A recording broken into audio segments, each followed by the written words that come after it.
বিজেপির রাজ্য সভাপতিকে হেনস্থার প্রতিবাদে আরামবাগ বিজেপির পথ অবরোধ। বজবজে আক্রান্ত বিজেপি কর্মীকে দেখতে গিয়ে বিজেপির রাজ্য সভাপতি সুকান্ত মজুমদারের ওপর হেনস্থার প্রতিবাদে আরামবাগে বিজেপির পথ অবরোধ। এদিন তারা মূলত আরামবাগের দৌলতপুর জেলা কার্যালয়ের সামনে আরামবাগ বর্ধমান রাজ্য সড়কের ওপর পথ অবরোধ করে বিক্ষোভ কর্মসূচি পালন করেন। বিক্ষোভের জেরে কিছুক্ষণের জন্য অবরুদ্ধ হয়ে পড়ে এই ব্যস্ততম রাস্তা। এদিন এই বিক্ষোভ কর্মসূচিতে উপস্থিত ছিলেন বিজেপির আরামবাগ সাংগঠনিক জেলা সভাপতি সুশান্ত কুমার বেরা সহ একাধিক নেতা নেতৃত্ব। এ বিষয়ে আরামবাগ সাংগঠনিক জেলা সভাপতি সুশান্ত কুমার বেরা কি বললেন শোনাবো আপনাদের। রাজ্য সভাপতি ডক্টর সুকান্ত মজুমদার আর বজবজে গিয়েছিলেন একজন অসুস্থকে দেখতে।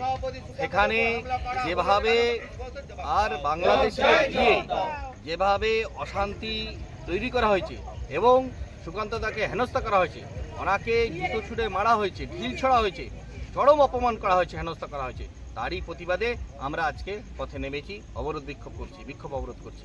কারণ দিন দিন যেভাবে আর আমাদের ওপর আক্রমণ হচ্ছে তাতে কোনোভাবেই এটা মেনে নেওয়া যায় না। একজন রাজ্য সভাপতি, তার সম্মান রয়েছে, তাকে যেভাবে জুতো ছুঁড়ে অপমান করা হয়েছে, যেভাবে ঢিল ছড়া হয়েছে, এই যে তৃণমূল আশ্রিত দুষ্কৃতীরা এই কাজ করলো, তাদের অবিলম্বে যাতে শাস্তি হয় তারই প্রতিবাদে আজকে আমরা পথে নেমেছি। আমরা এর যদি না কোনো সুরা হয় আমরা আগামী দিনে বৃহত্তর আন্দোলনে যাব। কতক্ষণ অবরোধ চলবে? আমরা এখানে আধা ঘন্টা অবরোধ করে রাখবো। দলের প্রধান বিরোধী দলের রাজ্য সভাপতি, তাকে যদি তৃণমূল আশ্রিত দুষ্কৃতীরা হামলা করে তো আমাদের মতো সাধারণ কর্মীদের সুরক্ষা কোথায়? এখানে মহিলা কর্মীরাও সুরক্ষা নয় এবং কোনো বিজেপি কর্মীদের সুরক্ষা নয়, কোনো মানুষ সুরক্ষা নয়। ঠিক আছে, আমাদের দাবি যারা করেছে তাদেরকে অবিলম্বে গ্রেপ্তার করতে হবে এবং যথোপযুক্ত শাস্তি দিতে হবে। এই দাবিতে আরামবাগ সাংগঠনিক জেলা পথ অবরোধ চালাচ্ছে।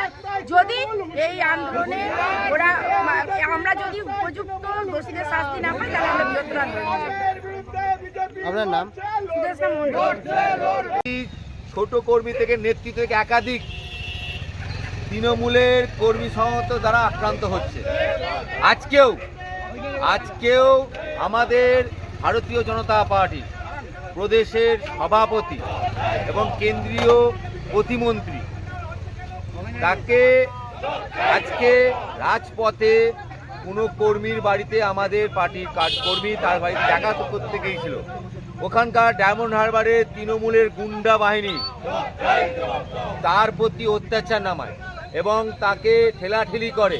তাহলে একজন মন্ত্রী যখন যে সুরক্ষিত পাচ্ছে না, তাহলে রাজ্যের সাধারণ মানুষগুলো কোথায় সুরক্ষিত আছে? যার ক্যাটাগরি পুলিশ প্রশাসন থাকা সত্ত্বেও তাহলে তার প্রতি হামলা চলছে। তাহলে আজকে যদি রাস্তায় যে চিফ মিনিস্টার রাস্তায় আসে, তাহলে সেটাও ভেবে রাখতে হবে যে আগামী তার প্রতি ঝড় নেমে আসবে কিনা। এটা কিন্তু আপনাদের মাধ্যমে বলে দিলাম। কিন্তু শুনুন, ইট খেলি খেতে হয়, তাকে কিন্তু পাটকেল খেতে হবে, এটা মাথায় রাখবে। অত্যাচার শুরু করলেন আপনারা, সমাপ্ত করতে হবে আমরাই করবেন। এটা কিন্তু এই দিনের পর দিন এই অত্যাচার কিন্তু আরো বৃহত্তম আন্দোলনে, তার জন্য দায়ী কিন্তু আপনি নেবেন, মাননীয় মুখ্যমন্ত্রী, জেনে রাখবেন। চালমানি পূজা গোল্ড, মিনিকেট, রত্না, স্বর্ণ 1010 আর দুধের স্বরের বিশুদ্ধতা। একবার খেলেই বুঝবেন আসল স্বাদ। MS তারা শঙ্করী অ্যাগ্রো প্রোডাক্ট, বিশ্বাস আর গুণমানের নাম। যোগাযোগ করুন 7001192179 এ। আমাদের ঠিকানা বাজে কুমারপুর, মাধবদেহি, পূর্ব বর্ধমান 713427। পূজা গোল্ড, প্রতিদিনের পাতে সোনার স্বাদ।